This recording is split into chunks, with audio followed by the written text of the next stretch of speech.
Yung yung Australia over Finland, pero yun yung pukpukan na laban, yun yung masarap makita. Yung Australia tsaka Finland at tsaka naging maganda yung shooting ni Patty Mills kaya siguro nanalo yung Australia. Yun yung unang highlights na nakita natin sa GameTimeHighlights.com. Yun yung yung Finland at tsaka Australia sa Japan naglalaro. So tapos na yun. So nakita natin yung highlights. Yun yung mga gusto nating makitang laro. Yung ganong kagagandang organized basketball yung mga nakikita natin. Well played, well coached, both offense and defense maganda.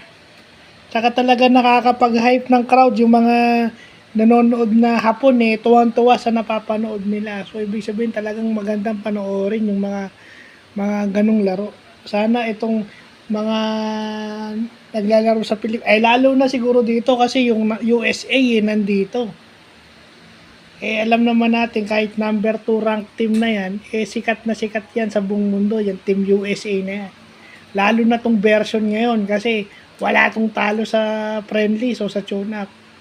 So magandang panoorin yung Australia tsaka Finland. Yun nga lang, nakaisa na yung Australia. So, yun. No? Ano kaya ang magiging placing ng Australia dito sa FIBA World Cup? So, yun lang po.